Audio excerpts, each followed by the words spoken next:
One, two, three, the lawn feed. Welcome to another episode of the Lawn Feed Podcast. My name is Chris from Opus Time, and alongside me is, and as always, Vince from Rooted Lawn Co. and Andrew from the Dad Bod Lawn, fresh off of a week-long camping trip. Whoa. I know, I missed an episode last time. I think it's my second one ever that I've missed. Seriously? What a guy. In like 80-something episodes, I think. Yeah, so I didn't feel bad. To the bit. Commit to the bit. All it's right. like eating stroop waffles for a year. In facts that are super important to us, Andrew has only missed 2 episodes of this entire thing. Congratulations. Thank you. Soft claps for that. Congrats. Congrats for getting through a camping trip with hot, humid, smoky, all of the things. Oh, yeah. Mm-hmm. And we're back. Thanks, Canada. We have a cool episode.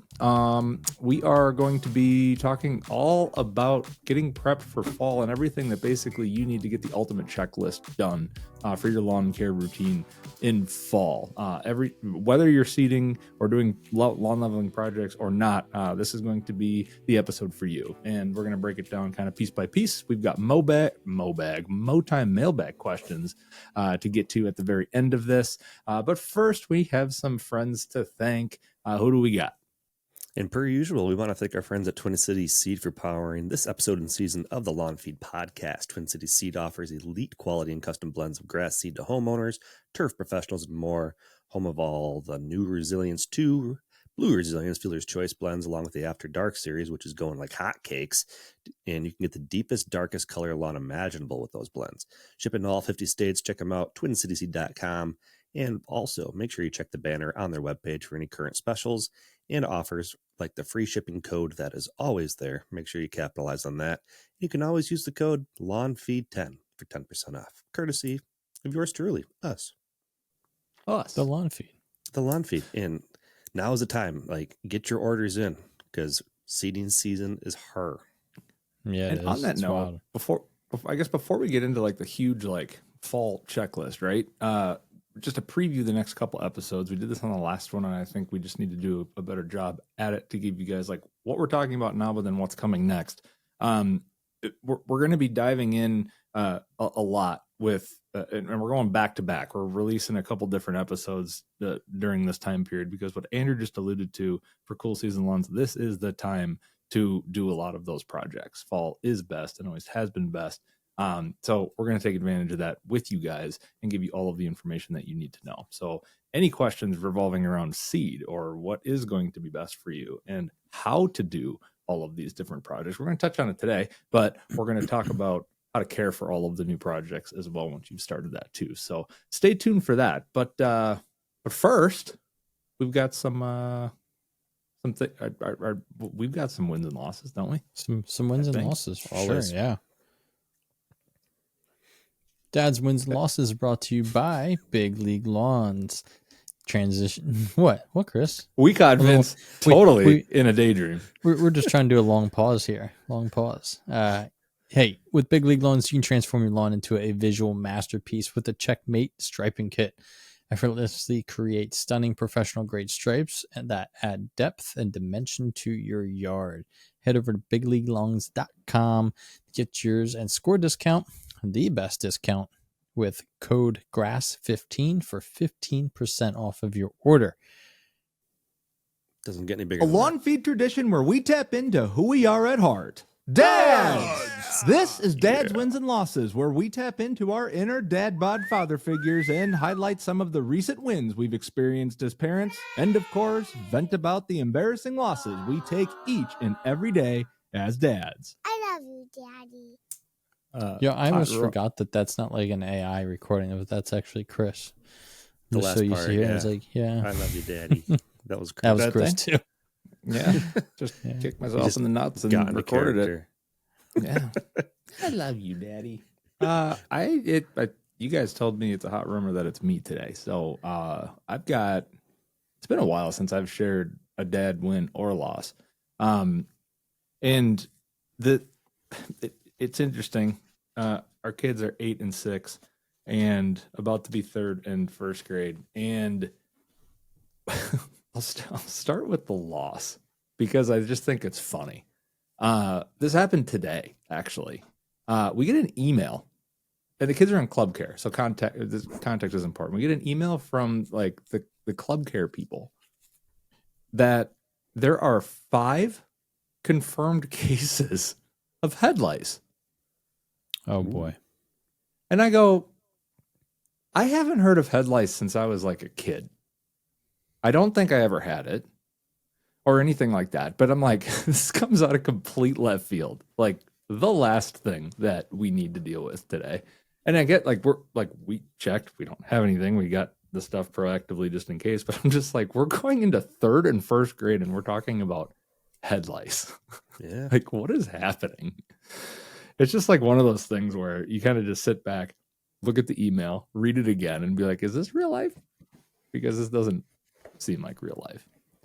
I think that's like the bulk time that like head lice is present. And I like Is it? kids around that age are always just like all over each other and grimy, I guess. I don't know. Sharing hats and yeah, I mean, don't get me wrong. These kids are coming out of this place just sweaty as can be. Like they're just moving all day long, playing like it's all pickup basketball. It's all playing on the playground and like, yeah, I can only imagine. It's like a prison yard out there. Yeah, and then they like, right, and then they like, they were like, oh, and this has nothing to do with the cleanliness of our place. I was like, well, kind of does. Well, no, like, it's not on them. I mean, the kids carry it in and take it home. I know. Come back with it. But yeah, no. I think we had I think in middle school we had a girl that had it so bad she missed like a month or 2 of school, and I think she had I don't know if it was ruined out, but I think she had to shave her head. It's like, man, that sucks. Decapitated the like, hair. Yeah, like it could just gets you that bad. Yeah, you just bow down to it and say whatever. Good luck with no hair. Like Chris and I were like, we're not worried about it unless it tries to get on my back. So yeah, well, that's fair game if it's on your too. back, yeah. man, that'd be Well, what's your win? That's the thing. So I have been known to just whether or not just do or purchase things that absolutely are not necessary. Except the mic stand. Except the mic stand. Yeah, my mic stand is broken, by the way. For those of you who are watching, it broke on episode, if this is 80, 78, right in half. Right behind me, and I still haven't replaced it. But the one thing that I definitely don't need, but got anyway, I got a golf cart. And as a dad, this gets categorized in the things that my wife would call gaudy, and things that she would think is ridiculous. It's probably the reason why I didn't get one, Chris. I got this sight unseen. And keep in mind, this is the win. Somehow, some way, this is the win. The thing is 12 feet long. It is a boat. So if you know what a basketball hoop looks like, that is 10 feet tall. Add 2 more feet to that and lay it down in your garage. That is how long this thing is. My truck was the first thing to get kicked out of the garage. But then like storms happen, right? So a loss, kind of going into a win. We, with hailstorms and stuff like that, like obviously don't want your truck to get hailed on. We've had a bunch of those in the past like couple weeks, and we managed to fit everything inside of the garage, but literally you cannot move at all. And my wife came home like she was the last thing into the garage, like her car was the last thing in, and just to like see her face try to get out and maneuver through all of that was like anyway. I thought I was going to get papers on the counter, but the kids absolutely freaking love this thing. And like the sole purpose that I got it for was just to like have something unique, have something that the kids like, not to like go brag about, because I told them right away, we are not talking about this to our friends. Like absolute no-go. We are very fortunate. We are lucky to do fun things and do all of these different things, but we're going to have our fun. So we go to and from like the ice cream shop. Anytime we go into town or where we can drive this thing, we do it. And if it's nice out, and the kids just love it, blare their music because it's got like speakers that go like outside and like all of their different things. And it's just super fun as a dad to see their faces just light up for something like otherwise so simple. Like it's not, and obviously this is not something that's simple or everyone can have. But like, kids are simple. Mm-hmm. That was the lesson that I got. Where if you're going down a hill fast and like spontaneity is a thing, just watching the joy, pretty fun. If that golf So, cart yeah. arrived in a cardboard box, they'd probably be more interested in the cardboard box. Probably, actually, they probably build a fort out of it. And, I mean, Oh, that's I an might too. impressive sized box. That would be. yeah, There's That would- so much room that's- for activities in that. Chris is like, I'm going to spray that with some of that sealant stuff to make it waterproof. And this is going to be a fourth stall garage on the it's side not of a the bad house. idea. Just park So it in there. storage unit was upgraded. Oh, jeez. Oh man, it's a thing, but yeah, it's it's a street legal low speed vehicle, not even a golf cart. So it's got plates, it's got all of that, and it's just like it only goes 28 miles an hour. So like That's some still people pretty, in the that's back, cooking, you though, know, for a golf cart. it is cooking. Like it feels really fast, but it's I'm not. sure it does. Yeah.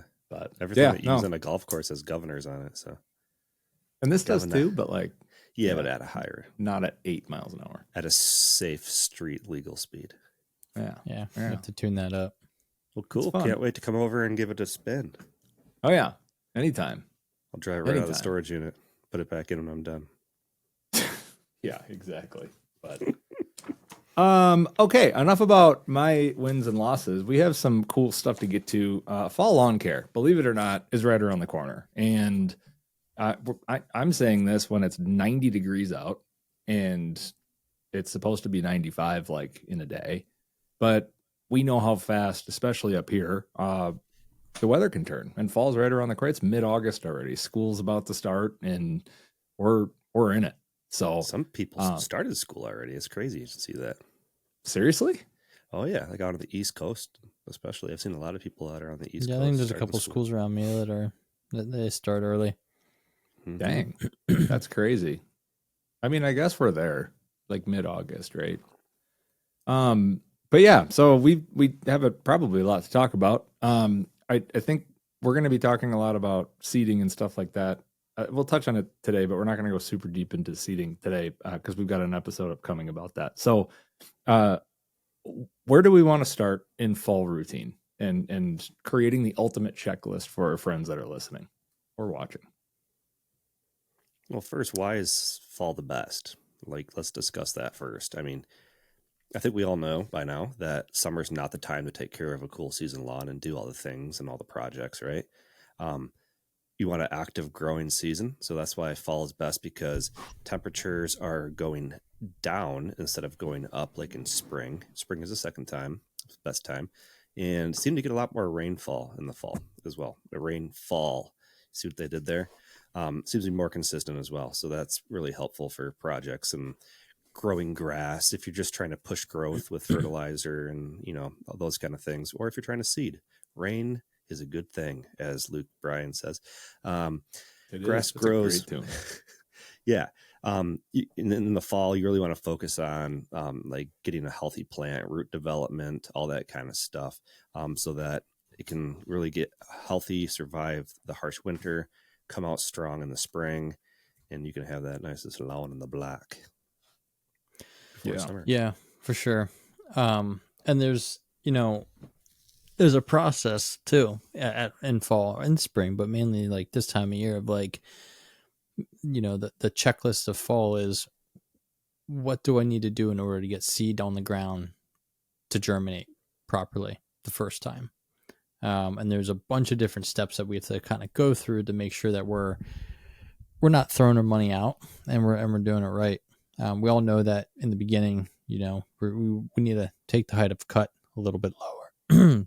Come on, voice. Hey-o. We need to We'll take leave the height voice of cut a one little more. bit lower, which just allows your seed to get down there. And then when you're fertilizing and stuff, it's not going to overtake that new seed. It's cut down lower, and it gives a chance for the seed to germinate and try to kind of catch up. But after that, we need to make sure that our canvas is prepped up correctly. So making sure that we don't Canvas. have canvas. Yeah, the yard is your canvas, man.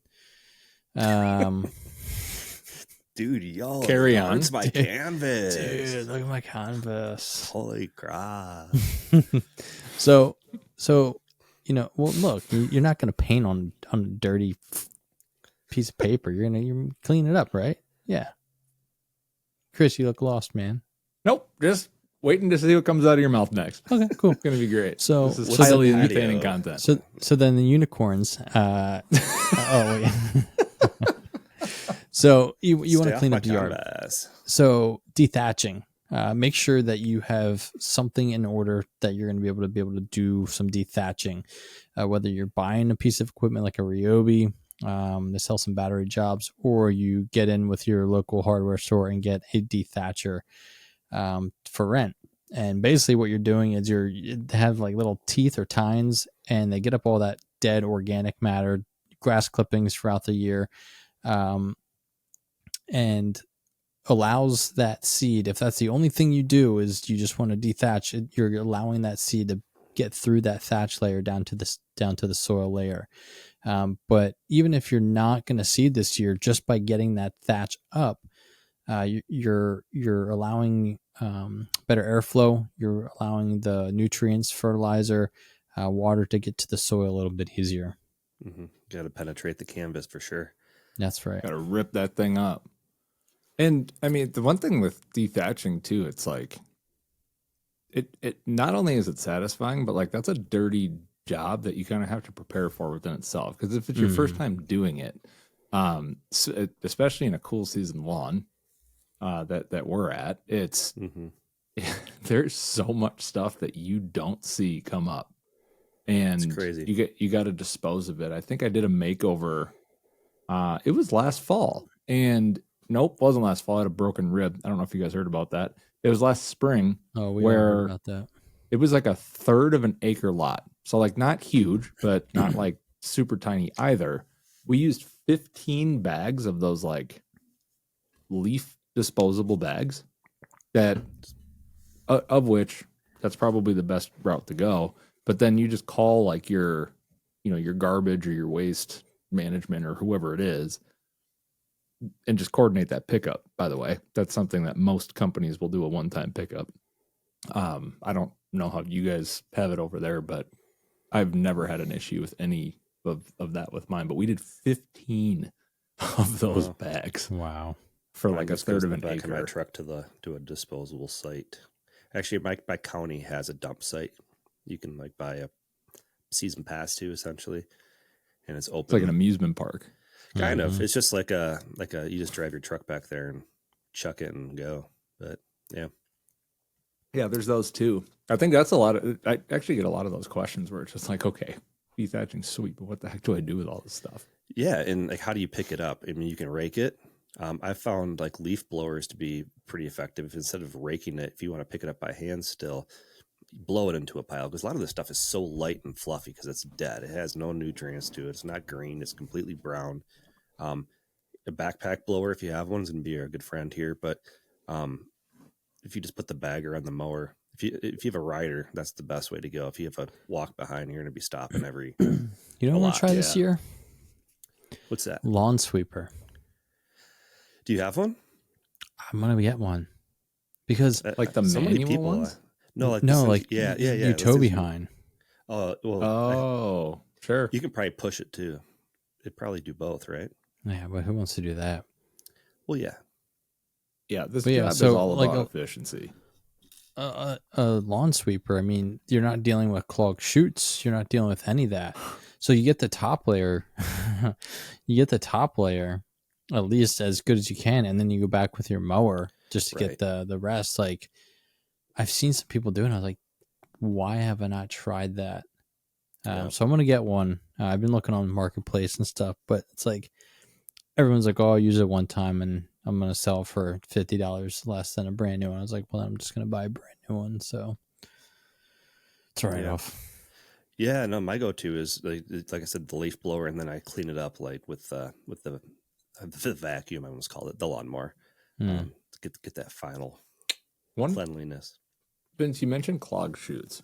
That's a thing. Pain point. Andrew, you had mentioned that it's like dry dead. And it depends on the time of the, I found that it depends heavily on the time of the day that you do this. And if it's your lawn, you can control your irrigation. If it's not your lawn, you might not have control over that. And it depends on, kind of the weather patterns and all that stuff. If it's wet, good God, is it a pain in the rear end. Right. You're going to have a clogged chute no matter what. So if you can try to get these things as crispy, after the thatch comes up, I almost let it dry for a day. Honestly, Just let it sit there. rake it out, go over it again with the, not like even with the mower, but just to like spread it out to get it dried out. Cause like it's worth waiting and having that stuff just lay there to dry out if it is wet when it gets pulled up. Cause otherwise your chute will clog if you have like a bagger or anything like it's just a pain. It's a pain, but It really is. plan on a day. It's a half day for sure, depending on the size lot you have, and but man, is it worth it? I mean, you get all the airflow nutrients down there. And some of you reel mowers, if you're doing reel mowing lawns, stuff like that, verticutting is also super beneficial. If you have Kentucky bluegrass or Bermuda or something, I wouldn't do verticutting on perennial rye or tall fescue just because if it's a more of a cluster, and you'll actually do some damage to it. But Kentucky bluegrass loves being verticutted, so that's another good option too around this time. And if you reel mow, you know what verticutting is. But for those who don't know what verticutting is, Vince, cutting vertically. What is verticutting?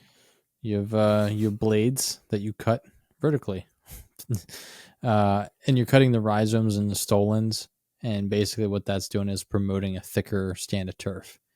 You're not necessarily getting down to the soil level, but you're just cutting the rhizomes and the stolons. Excellently described. Nice work. Good stuff. Dethatching. What else we got? Aeration. I think that everybody knows the big two: dethatch and aerate. Aeration is a process. Go ahead.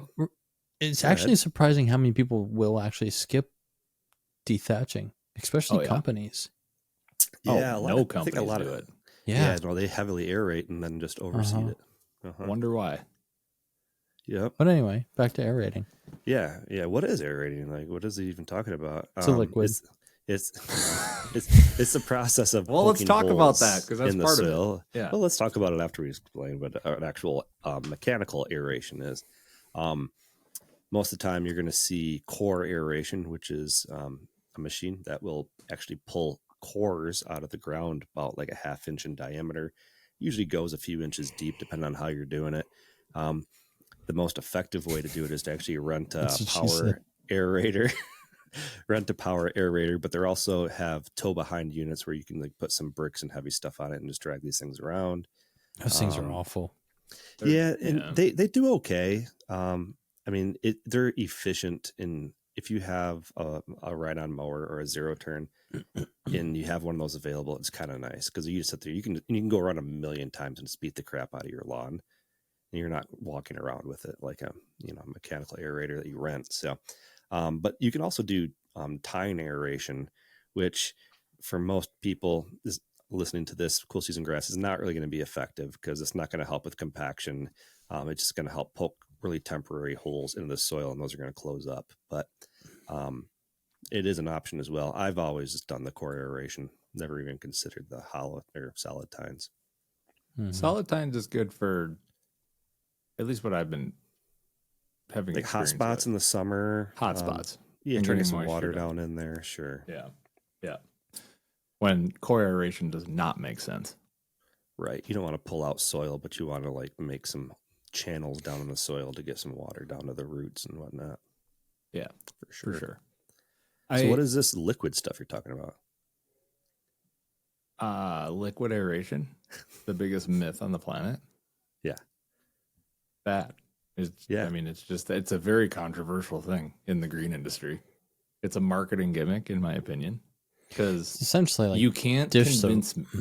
Yeah, you can't convince me that a liquid of any kind can be as good or better than pulling hollow tines or sticking hollow tines into a soil and pulling a plug out and doing it the real way. Mm-hmm. That's why I think it's a marketing gimmick. I have no scientific background behind that, but I also have not seen any scientific background that proves that otherwise.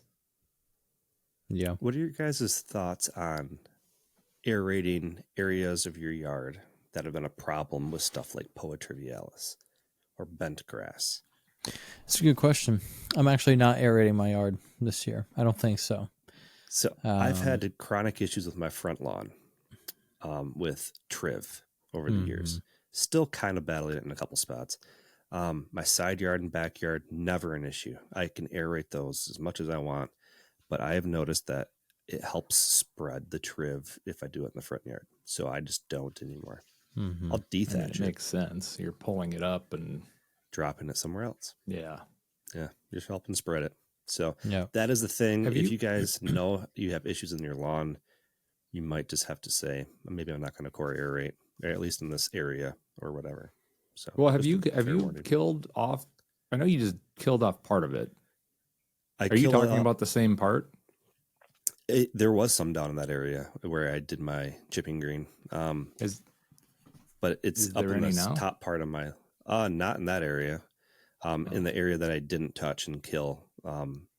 I killed a lot of it 4 years ago, and it started to come back a little bit. And then I made the mistake 2 years ago of aerating again. That didn't help.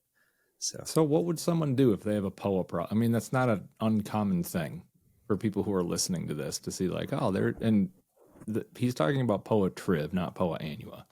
Although that is Right. probably, I mean, that's a concern too, but totally different. Sure. So when you're talking about POA triv, Vince, you've dealt with that too, haven't you?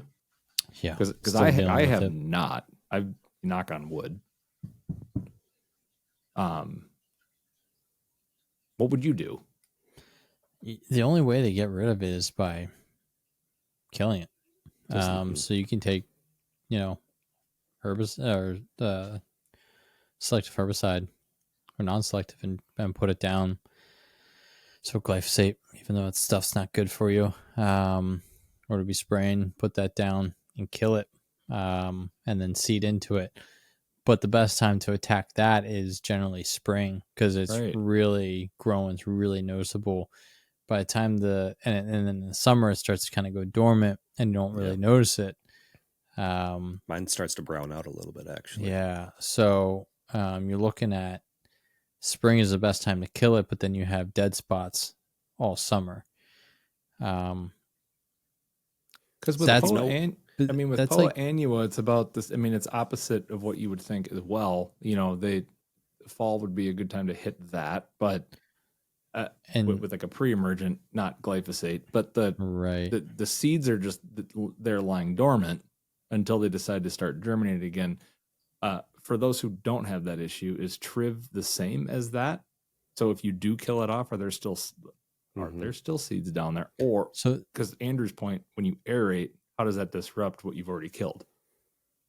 So what I've noticed is that triv is, what is it? Rough bluegrass is what they call it. Mm-hmm.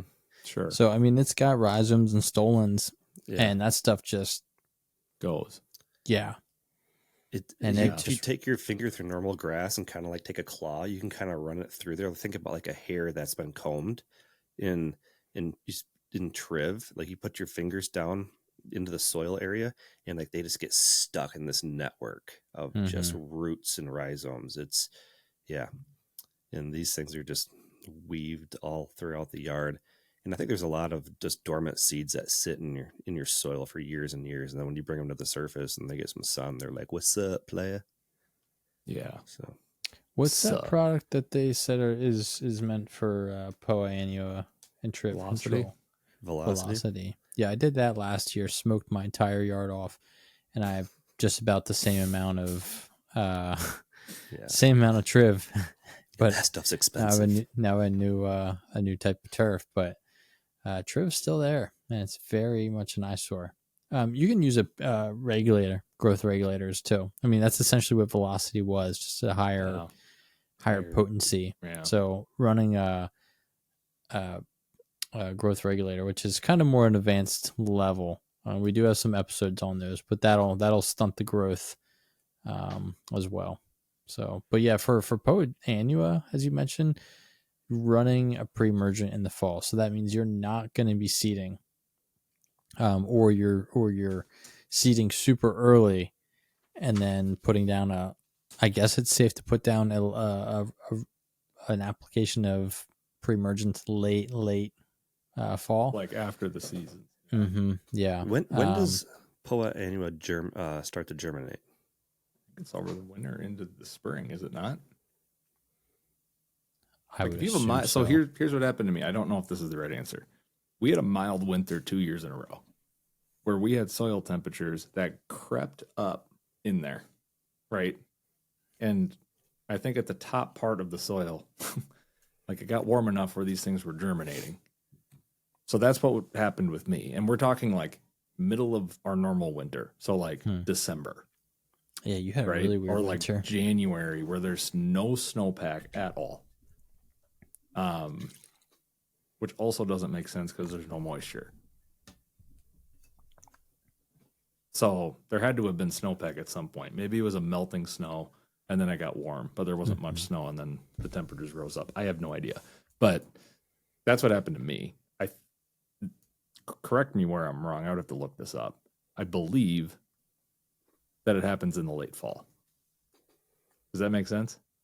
Yeah. And then it's an issue for most of us in the spring. Yeah, and I'm not planning on overseeding my lawn this year. I think I might dethatch it and that's it.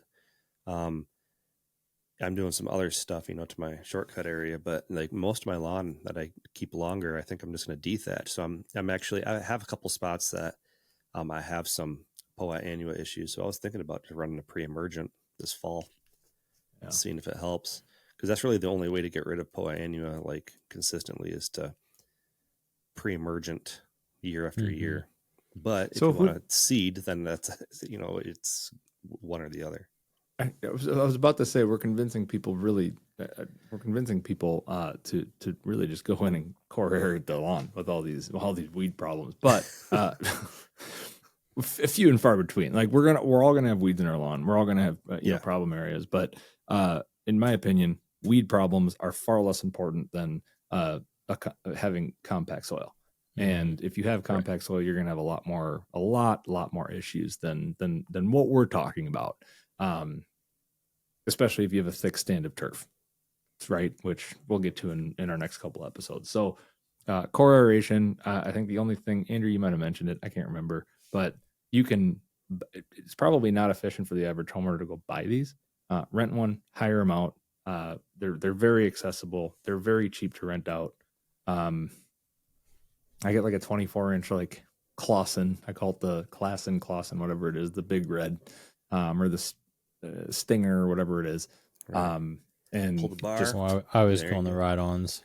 Yeah, well, if you have those available, those Stingers are awesome. But like, there's not one within 45 minutes of where I live, so it's like, you but use what you can. Yeah, I mean, local landscape supply store. Find just a dealer. Any of these dealers usually rent them out. Sunbelt, whatever it would be. An A1, those types of ones. But I guess that's local to here. So half of you probably don't even know what the hell that is. But That's the steak sauce. From. Steak sauce, that's good too. Yeah. I don't put that on anything, but yeah. Go in with your neighbors on these and split the cost. That's what we always do. Just like one person goes and gets it, the next one does it all that stuff. And another common question that I get on this, because I think it's important to take the time on it, do you leave the cores or pick up the cores? I got some controversy with that. Well, I think if you're cutting your grass at 2+ inches, you're not going to really be able to pick them up. It's going to be impossible. I think the only way to really successfully pick up the cores is when you are mowing below an inch, because it's just going to get caught in the grass. Like, and you're not going to see them. There's just no good way to rake them up or push them with a lawn leveler. I've always just left them. This is also my first year with shortcut turf. So if I was to aerate that, I don't know what I would do. Probably remove them. Yeah. So. Real mower ain't gonna like that at all. No, it's not. But I'm also gonna do a leveling project on it too. So that's not Oh, going to be damn. mowing for a while. So yeah, it all depends on the situation, right? Well, speaking on leveling, if you're going to level your lawn, you essentially are going to do those same 2 steps. You're going to scalp the lawn, dethatch, aerate like crazy, and then you can level your lawn. So why do people level their lawns? Well, to make it smooth. To also leveling their lawn, kind of top dressing too can be thrown into this. If you have a new construction lawn and you're struggling trying to get that thing to grow, or you have severely compacted soils, aerating your lawn and then top dressing with sand or compost, or a mixture of those two is going to be huge for soil health, for just drainage for the high compacted areas. So this is a great time to be thinking about doing that. Or if you just have low spots and you just need to fix some of those, get her done. Yeah, if you just don't like the way your mower rides on it too, it's like Right. it's a great time to do Mhm. that. And you don't have You to do the mentioned- whole lawn. Just like pick and choose. Like you probably have areas that you know are worse than others in your lawn. You can just do No, those. bro, you areas got to if do you the want whole to. thing. Yeah, Full send it. send. Not Full everybody's as send. crazy as us. Vince, you mentioned something on new homes and the shit show that is getting sod. We just had our street get extended into new homes, and I kind of forgot about how bad it is. But like, I watched and I know what house this is too. So if you're, I don't even know if they literally poured rocks from the site next to it, and 2 hours later, someone sodded grass over it. And this was 3 days ago. I'm waiting for this just to be brown paper bag dead. Because there's nothing underneath that. So if you have a new lawn, obviously once it gets established, if it gets established, in the case of this homeowner, this is going to be a good time to like do what Vince just said, of making your soil the way you want it, in a completely opposite chronological order than it should be, because it is what it is. You can't go back, right? But you can amend it, which is good, and that's what this does for most cases. That's all I had on that. Oh, great. Yeah. Well, let's Andrew, what about seeding? Overseeding? Yeah, I'm not sure what that is. Let me look and see. Overseeding. So We like don't talk about that at you've done all. this entire process of dethatching, aerating, beating the crap out of the lawn, basically making nice little areas for grass seed to fall down into and hold moisture and germinate in. So what's that look for? I have a better question. Yeah. Overseed versus partial renovation versus full renovation. Why? How do we make that decision? Depends on how crazy you are and the severity of your problem area that you're trying to make look better, right? If you just have kind of a thin stand of turf and you want to thicken it up, traditional overseed is perfect for you.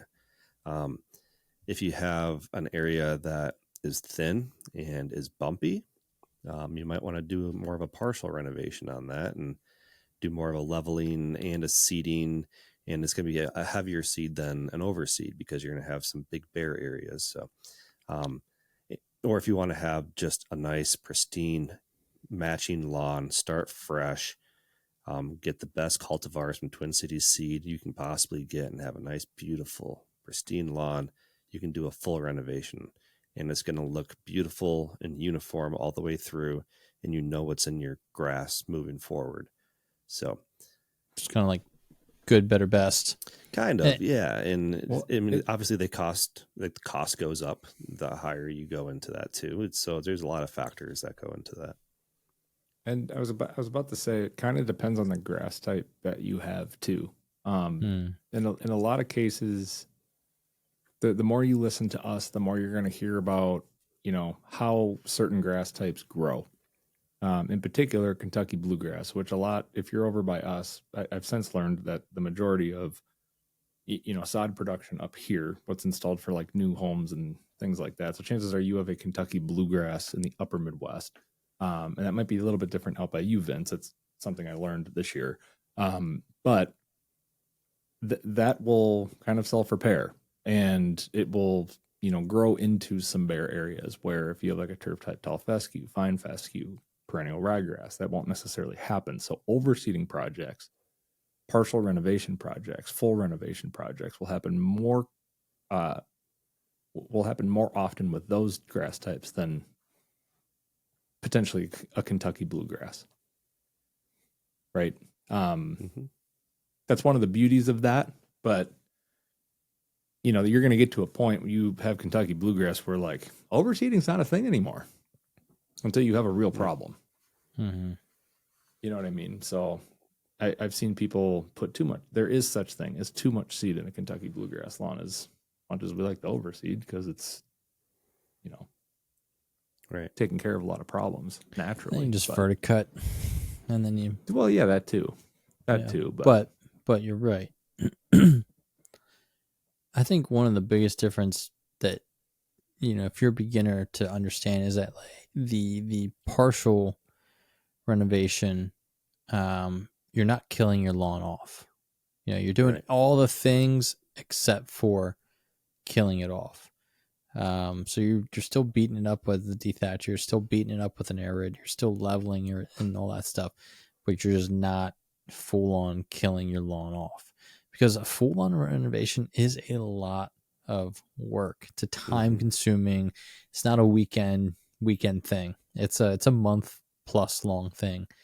And it's a lot. It's a beast. It's fun. It's rewarding. But it's also very exhausting.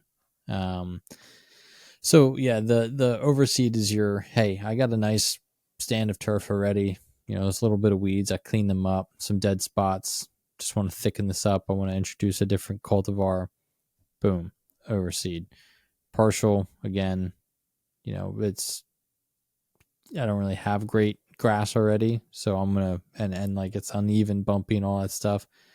And then it's, as we said earlier, but full renovations. If your lawn, again, coming into this, if you're just getting in this, your lawn's more than like 60-70% weeds, then just or bare, we're bare. Just smoke it off, kill it, start fresh, kill it, and start fresh.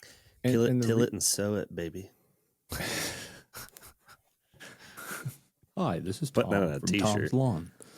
I don't know why I hear so, and I think of Tom. Probably. Hi, welcome back with Gardening with Tom.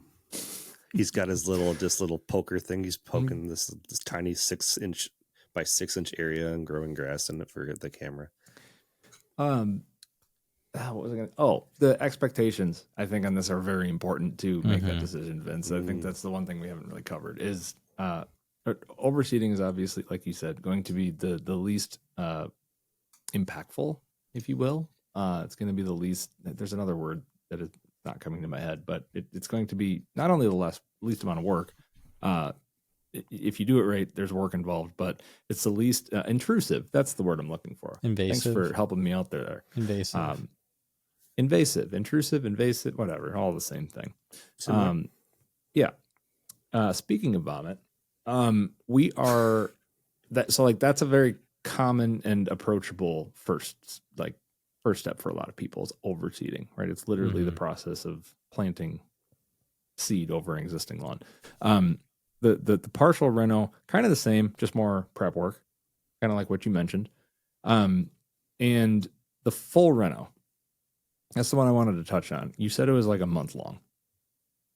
We're probably too late for the majority of the northernmost states here to do something like this, because you have to basically reverse engineer everything from your first frost date, which for us is a lot sooner than we think on average. So that's kind of the line of like, can I do this? If you don't have a month and a half to not only, kill and make sure it's killed, then you probably don't have enough time to do that. But if you choose to if you don't want to kill off your lawn, but you want to get rid of all of the weeds and you want every single thing in your lawn to be a grass blade, you're just going to have to do this through partial renos and overseeding over time and have a plan involved, right? So when you do overseed and you do your first partial reno and keep overseeding, you're probably looking at from your first project all the way to like where you want it, or, you know, the end game of where a full reno would get to. Like, you're probably looking at least 18 months, because you got to get the grass planted, it has to germinate, and then you have to get through a season to take care of the weeds where your new grass doesn't get damaged. So it's going to take a couple seasons to get to maybe where you want to go. But there's a lot of people out there who don't want to kill their lawn off for reasons you mentioned earlier, Vince. So I hear you on that. There are a lot of people on the long-term approach very cognizant on products and chemicals and things like that. You can do it. You just need to have expectations set, which we're all for. Right. Just depends on what you want. Now, anybody that's like listening, they're like, overseeding any kind of renovation just seems really scary to you. I remember my first overseed. It's the process of, you just beat the crap out of your lawn and you're worried that it's never going to look the same, that you're destroying it, yada yada yada, and then you throw down grass seed on top of it and you water it. And the thing about when you are overseeding a lawn that actually has some grass in it, you can't really see the early stages of grass development in it, and so you start to get worried. But I'll never forget when it got to the point where I like mowed after a few weeks and I was like, wow, I had no idea that this was going on down here in the grass. Like, this is, I felt like I invented grass. Like, it was mind blowing. I'm like, why haven't I done this sooner? And I continued to do it almost every year after. But don't be afraid to get out there, beat the crap out of the grass. It'll come back. Throw a little seed in there, thicken it up, and I think you'll be pretty happy with it. And then you'll get the itch and you'll want to do the partial and maybe do a full sometime. So you got to start somewhere. Yeah, recovery is understanding what recovery looks like is super important. It's a great point. Mm-hmm. It's got to get ugly before it gets pretty. No doubt. What else do we got? We're going to touch on like fertilizer and like winterizers and caring for new grass and like all of those different things, I think, you know, later on in the season. But are we missing anything in terms, and like we're going to talk about the overseeding process more deeply in future episodes too, but like key things that we're missing? No, I think those are the bulk things that you need to be considering right now. And irrigation, watering. Again, we're going to hit on that at a later point too, but make sure you have, you know, you can test run if you're doing like an above ground sprinkler or something, you know, put them out now and test it and make sure you're getting good coverage and stuff. But otherwise, I think that's the bulk for fall. This is go time for all seeding projects, leveling projects. This is the time that you want to be doing it. I will say, if you have in-ground irrigation, mark your sprinkler heads if you're going to aerate. Jesus, good call. Yeah, so I bought like 100 pack of these cheap metal flags with the yellow plastic on them, and I just keep them in my garage. They're all bent to crap by now, but like that's all I use them for. Is I mark, you know, the night before your project, turn a zone on, walk out there, put the flags next to them, turn that zone off, run the next zone, walk over to that part of the yard, flag it. Then you wake up the next day and you can do your project. I did that with my front lawn, or I forgot to do that with my front lawn, and you can guess the result. Break some heads pretty easily. Real quick. The guys are going off. It was fun, but but we got a lot of actual questions too from the Mailbag. The Mailbag. There it is again. It's back. The Mailbag mail time. We should just start calling it the Mailbag. Like, we should just. That's a pretty fucking good. That's a good one. We should make Mailbag t-shirts. Mailbags. just what the heck is Mailbag? Teenage. That's Mailbag. a good one. That's I'm a good just one. A teenage Mailbag. See, now you're just caught up in like a nice little branding like discussion now, and like, hey, we'll talk about that after. If you have any awesome names for the Mo Time Mailbag, Mailbag, let us know. Maybe we'll choose it. Is it time? Should we do it? I think it's time. Let's do it. Do it. All right. Where's the button? It's time for the Motown Mailbag. Join us as we reach deep into the mailbag and answer your questions. If you would like to have a question answered on the Lawn Feed podcast, head to thelawnfeed.com and submit a question. Mailbag, mailbag. It's time for the Motown Mailbag. Now, there seems to be a theme to every single one of these questions, and it goes perfectly with this episode. Everything is about fall renovations. So let's see how many of these questions we actually already answered in the first hour that we've already talked. Well, Go ahead. They're situational, so this is good. Oh, of course. Even though we already answered them. But we, you probably, if you watch this episode, you may have already gotten some of the answers out of it. So maybe try to answer them with us after we read the question, see how well you do. The first question comes from Breel R in Knoxville, Tennessee. He's doing a big fall prep. Hey, fellas. First off, love the podcast, love the content. Really appreciate all the insight. I'm a fellow dad of 2 boys. Yeah, buddy. We've lived in Knoxville for about 3 years, and my yard is absolutely awful when we moved in. I put in some decent work turning around the last few years, but this past spring I messed up. I didn't put down any weed prevention prior to spring. Then on top of that, I overseeded with the wrong grass seed. So right now I have a tremendous amount of broadleaf weeds and clover. Some good grass, some bad grass, some crabgrass, some dead grass, and that was Dr. Seuss. A few bare spots and some dips on the soil here and there. I would like to do all this in the fall. Dethatch, aerate, treat weeds, overseed, and possibly throw some sand soil down for leveling. Currently use the Sunday lawn care products primarily for the family and pet friendly aspects, but I'm willing to use anything you suggest at this point to get this thing turned around. I have my grass seed picked out from Twin Cities Seed already, going with Blue Resilience. I'd love your opinion on the timing and the order of all this process and when it should take place. Again, appreciate you guys. Take her easy. Well, I too did not put a pre-emergent down this year, and I highly regret that. Just get yourself some post-emergent herbicides.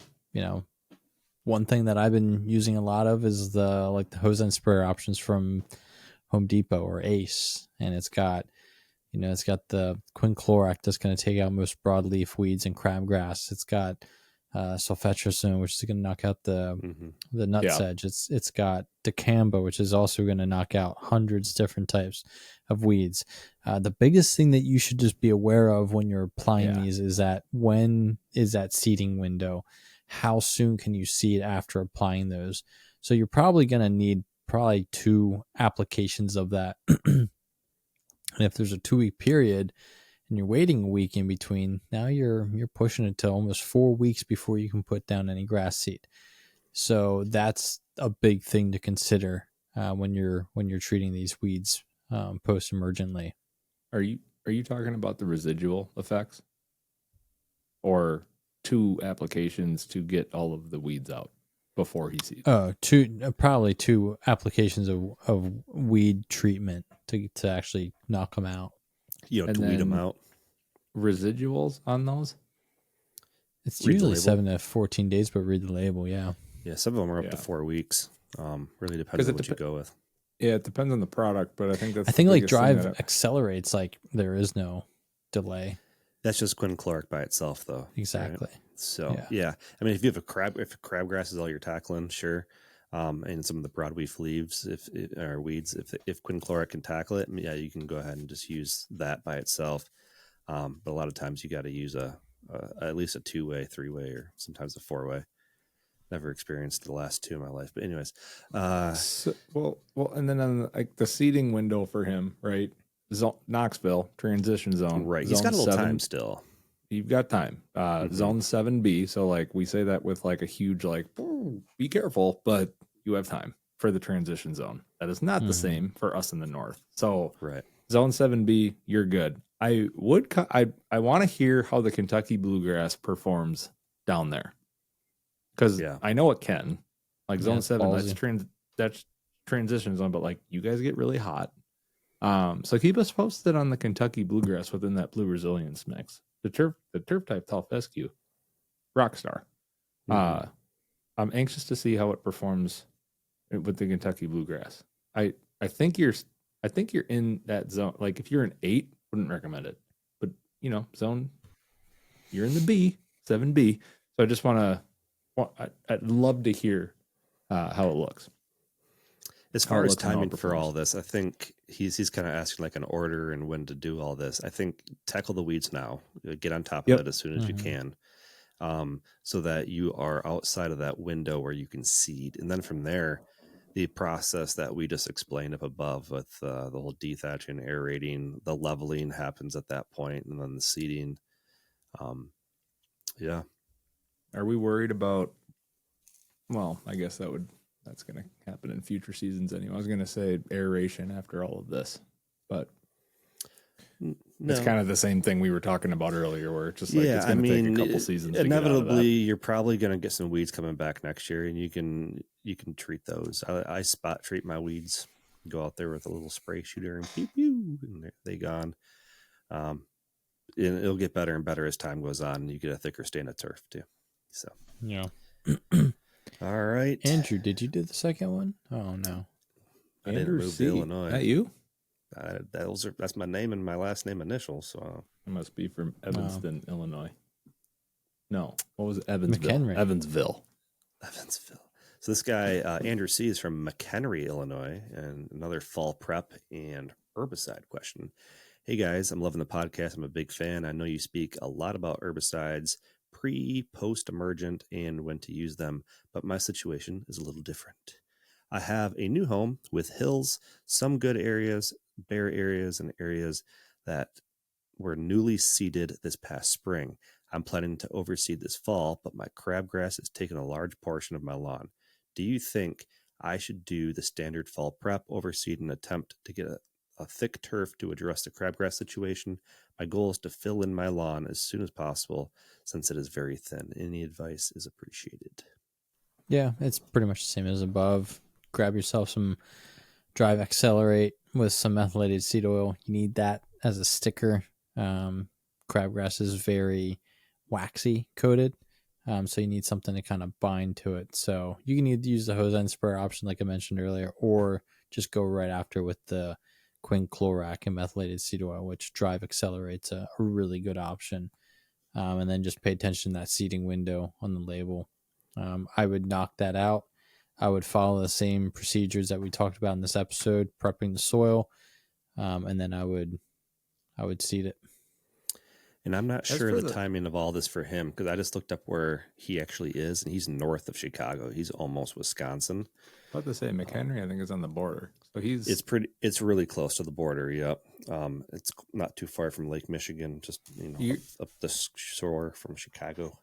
So, you need to have that seed germinated probably by the first week of October. Yeah. If at the latest. Because we're into September now.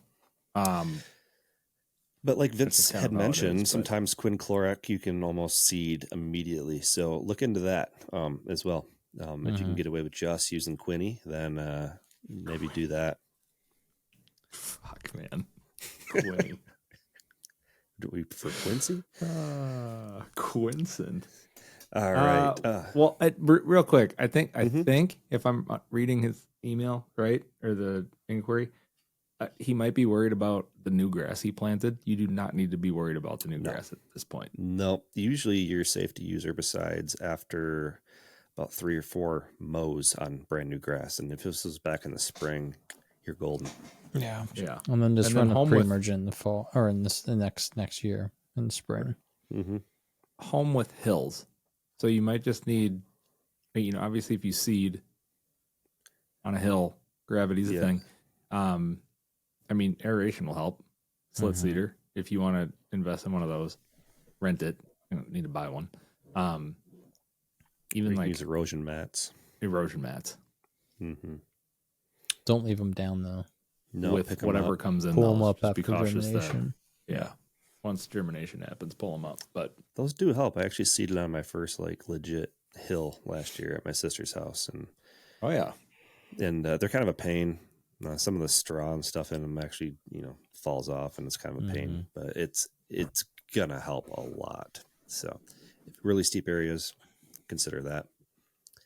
Number 3. Yeah, Sung C from Columbus, Ohio, fall lawn renovation. Hey guys, I recently stumbled on the podcast while I was looking up ways to renovate my lawn. Well, SEO on the internet's working. That's awesome. I've recently moved, and after a couple weeks, I decided to completely renovate the front yard because it's about 80% weeds and somewhat unlevel. So, while I was scalping the yard and killing it, I was listening to one of your episodes, season 1. Oh, that's a throwback. Episode 18, Fall Lawn Plans, and started with you guys talking about who was mowing, and it kind of made me smirk. That was a long time ago. I'm not sure what he's referring to, but I'm glad you laughed. Yeah, I'm glad you liked it. Anyways, this is actually my first big lawn project. I've done very small jobs at my previous house, but nothing to this extent. I'm working on about 3,500 square feet, and it's all shaded by huge trees. I wanted to run through my strategy with you guys to see if I can get any inputs.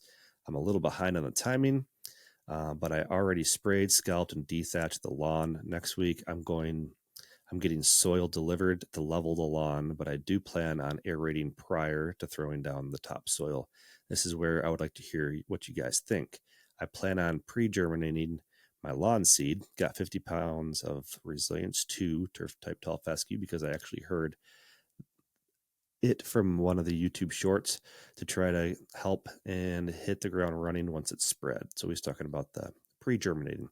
So for my carrier, I plan to use Milorganite, then laying down some peat moss. Do you guys have any experience with pre-germinating seeds, and do you recommend it? Thanks for the entertainment while I do dad lawn things. Well, thanks for the kind words, and thanks for being supportive. An area that big, pre-germination, no. Nope. That's we're not big pre-germination guys. I would say the only time that I would consider doing it is like I fix dog pee spots.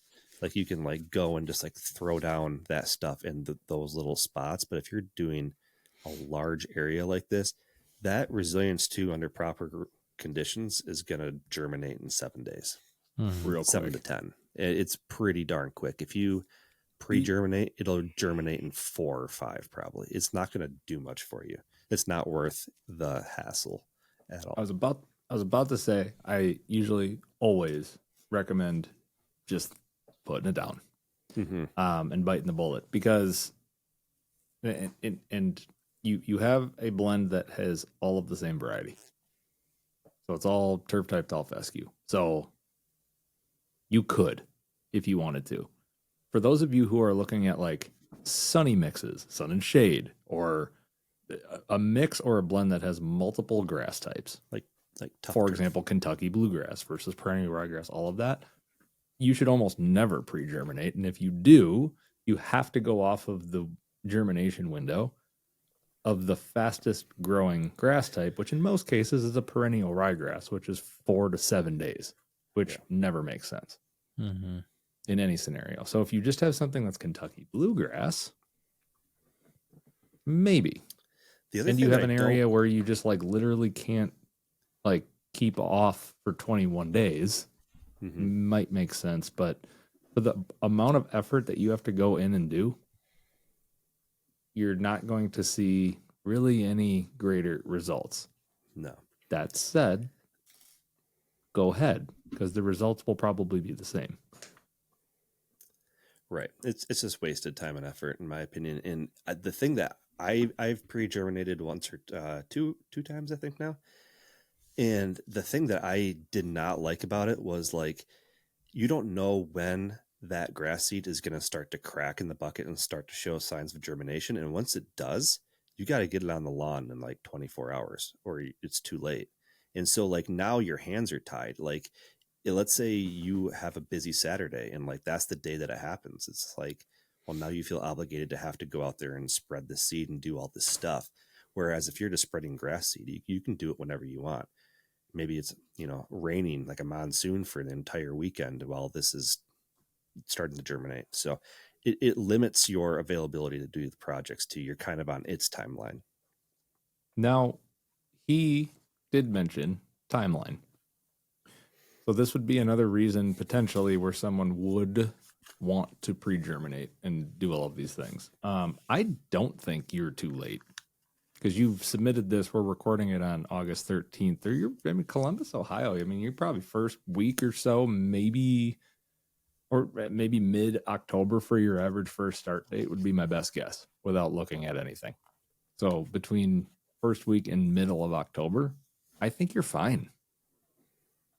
Mhm. Like Andrew said, even if you take the next week to go do all of the prep work, and then get the seed down, you still got a full month left before your first frost date on a 7 to 14 day germination window.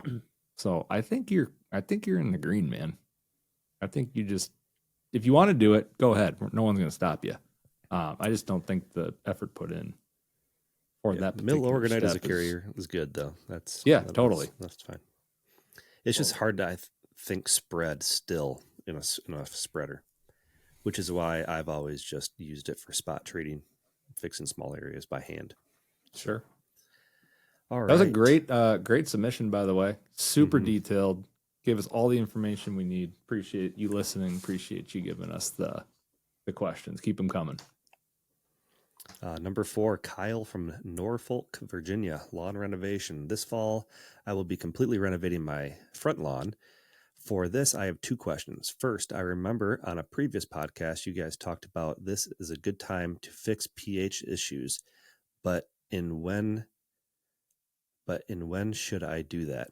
I'm renting a tiller, so should I put down the lime down and then till so it's mixed in, or till in level and then add the lime? Second question is that my lawn is very high in phosphorus but low in nitrogen and potassium. Is a starter fertilizer still worth it, or should I stick to phosphorus free? Good questions. On that last one, it depends on your local area and what they can actually do. As far as, what do you mean? Well, if you can even have phosphorus. Now, that usually excludes new grass types, but just be cautious of what your local regulations are. And if it's already high, I don't know. It's a good question. But some people say And I that's mean, not it's always readily available, though. right. Is it available for the plant? Yeah. I think starter fertilizer is fine. Yeah, with a one-time application of it, you're not going to do a whole lot of damage and make it that much worse. So yeah, good call. And as far as a lime thing, I mean, depends what your pH is. Are you needing lime, or are you needing sulfur? I'm assuming you already know that you need to put lime down. But your soil test should give you the recommendation of how many pounds per K as well. But I would till it up, and then I would put down lime pretty heavy. And then you can probably rake that in and water it in like really, really, really good before you seed your lawn. And that should make a difference. yeah, that's good. I was thinking about the tilling it in, like putting it down and then tilling it, but that might actually get a little too deep and not really get the moisture that it needs to truly release it. So make sure the top 6 inches is good to go. So yeah, it's a good comfortable range. 6 inches. Moving on. Number 5. Speaking of vomit, Stephen is from Didsbury, Alberta. An hour north of Calgary. He's got dead patches in his lawn. I had a beautiful green lawn with no dead patches, but lately I've been seeing more and more in my lawn. I've dug around the spots. I have not found any kind of bugs lurking. It has been a rainy year, so maybe it's a fungus. No pets. I have an overhead shot on my lawn so you can see it from above. I can send some pictures in a follow-up email. And I didn't see any follow-up emails, so we don't have any pictures to go off. But what do you think could be causing the dead spots? First off, if it's been a rainy year, if you can put out any of those goddamn fucking fires, for the love of God. Oh gosh, I was in northern Michigan dying on a camping trip last week from that smoke, man. Secondly, Okay, I've been seeing more and more in my lawn. I would say It it's could be a probably hump. a fungus. It could be, but probably not bugs. It Grubs. could be, but most likely with rainy conditions, summer, there's fungus disease. everywhere. Yeah. Yeah. I don't know an hour north of Calgary, so like as close as we are, we're not that close. I'd love to know. We're missing a few pieces of information, and pictures wouldn't do it, unless it's like super close, like an overhead shot wouldn't do it. But I'd love to know how hot it's been and how humid it's been. I assume that it's been as equally as humid as it is here and hot as it is here. And if it is a wet year, like it has been here, Vince, it's a great point. Probably fungus driven, could be grubs. I know you said it's not bugs. Those could be different, but it's been a tough year on disease, man. It's just no two ways about it. I think Vince, we were talking, I think on the last podcast that like literally no lawn is safe right now. No. No, my lawn looks the worst it has in 3 years. Mm-hmm. And I don't know if you're yeah. I was at this point of the year, you're just kind of looking at it, and you're just like, well, it's going to get better here soon when the temps drop, and then it's renovation time. So, yeah, just kind of kick it down the road a couple weeks here. I would like to know if it gets better as the weather cools, because my guess is that you'll get some relief. Yeah, but if it actually is dead, then right, depends on the fungus, but right. Yep. If you actually, Steven, do this instead of the overhead shot. If you do want to send us a close up of what's going on, that would be great to see some of if there are lesions on the grass blade on the outer ring of whatever is happening. We might be able to help you out a little bit better than maybe a full blown overhead shot. So follow up with that. That'd be great. My other question, this came to me. He's been having a lot of rain, so this probably isn't the thing. But like, I don't know how long he's lived in this home, but you know, the trend online right now is people digging up big, large portions of rocks and clumps of cement from underneath boulders, right? Like, so is it possible that you could have debris underneath there? You can get a long screwdriver, stick it down in there. If you feel anything hard like cement, maybe you got a big old rock down there. But if you've been in this house for years and you've never experienced this issue in those spots, then that's probably not the case. So yeah, I don't know. Just something to consider if it's a new home to you. So, last question, Mike from Massachusetts. Overseed. Yeah, hump day. It is hump day actually at the time we're recording this. Hey guys, I'm planning on overseeding this fall and was curious about something. Hypothetically, if I have a lawn that is primarily tall fescue and I overseed it with completely different grass species like Kentucky bluegrass or perennial ryegrass, what kind of results can I expect in terms of grass species proportions? I would imagine the new grass species, seed species, would have to compete with the tall fescue that's already present.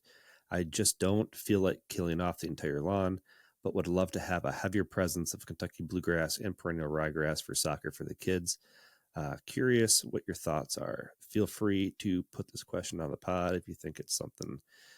If not, don't worry about it. See, yeah, he submitted and didn't care if he just wants answers. It's a good question. Yeah. You want me to take it or you want it? Yeah. No. Couple things going on. I think first it's important to understand what types of grass and growing and how these grasses grow, not to get super in depth with it, but perennial ryegrass and your current grass type, turf type tall fescue or bunch type grasses. Kentucky bluegrass grows in a rhizomatous fashion, meaning it spreads. Because of that, and because of the weight of the seed and the size of the seed, proportion wise, in most turf type tall fescue blends, paired with a Kentucky bluegrass, it's usually a 90% to 10% turf type tall fescue to Kentucky bluegrass kind of ratio in that order. By weight. by number of seeds in the bag, because it is a smaller seed for Kentucky bluegrass than a turf type tall fescue, you're going to have almost like a 60-40 turf type tall fescue Kentucky bluegrass. That's why you're going to see Kentucky bluegrass be lower pounds per 1,000 square feet in general than the other ones. It's a smaller seed, and it grows, and you don't need over time. You're not going to need as much. It'll spread in. Perennial ryegrass. I don't know how popular it is to mix in exclusively with a turf type tall fescue. I don't necessarily know the reason. They're both bunch type grasses, but I don't know if that's the best combination out there statistically. One of my favorite ones to do is the turf type tall fescue mixed with the Kentucky bluegrass. If you're looking at Twin City Seed, it's the Blue Resilience blend. It's by and large the best blend on the market, specific for northern states. Where are you? Massachusetts. So this would be perfect. That said, you can put perennial ryegrass into that. I would add Kentucky bluegrass into there as well, because I think it's all just going to be favorable. Now, if you're adding both of those, you're just going to go at a light rate. I mean, you're talking like maybe 4 pounds per 1,000 square feet. And I'm getting the vibe that his lawn is actually not bad. Like, it sounds Correct. like it's not a bad tall fescue lawn. So if it's like you're just want to get something a little more hardy in there, like Kentucky bluegrass for, like you said, soccer for the kids, you might just get some Kentucky bluegrass and overseed with just that, and maybe not put in any more tall fescue.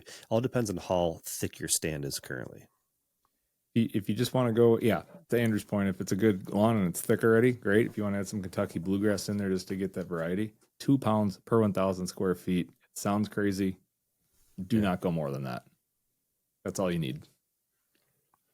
And he asked, like, what would be the ratio, once you do that? And I think it depends. Kentucky bluegrass, it's going to take a couple of seasons for that to really thrive. But I think eventually that'll kind of come to the forefront. It all depends on how much you add too. You're going to notice it next fall. You will. And then even more the year after that. But you could always, try to even out the ratios by doing a nice beat the crap out of your lawn renovation and overseed with more tall fescue later if you feel like the ratios are not where you want it. So yeah, have at it, man. I love that we've got a soccer guy listening to the pod and he wants to get out there playing soccer with his kids. Hell yeah. That's right. Well, that's it for the mailbag, or the Mailbag, as we call it. Mailbag. Well, that's a good one. It's a Freudian slip that is here to stay. That's a good one. Cool, guys. Well, thank you. Head to thelawnfeed.com and submit your mailbag questions or Mailbag questions, whatever we decide to call this thing. That might have legs. And now's the time to do it. There's a lot of questions that people might have. Ask them. Thelawnfeed.com. The other thing that we encourage you to go do is elevate your lawn swag. We have this promo code, BRAD15, BRAD15, to get 15% off the entire store to elevate your lawn apparel. Shirts, sweatshirts, and more at thelawnfeed.com. And go check it out. We have one more thing on the website that I think is really important and relevant to this episode and a lot of these questions, and that's that free grass guide. Oh, hell yeah. So if you're wondering what grass is best for you, we have a guide on the website. It's under the guides tab. Go to thelawnfeed.com. Everything Chris just mentioned is there. It's not going to blow your socks out of the water. You're going to know right where to go, right where to find things right away. So download that guide. You also can join our email list and try to stay in the know. And we're hoping to get that going even more in the future here too. So, and complete spoiler alert, we are going to cover that guide to its entirety on our next episode. What grass is best for me, and get you in the hands with the best seed that is best for you, your local environment that also pairs with your lifestyle. So on that note, you guys, thank you for listening to another episode of the Lawn Feed podcast. On behalf of all three of us, Vince, Andrew, and myself, thank you for joining us. Stay safe out there. Good luck with this week's venture. Good luck with this week's venture in parenthood. Holy smokes, words. And we will catch you on the next one. Bye-bye. See ya. See you guys.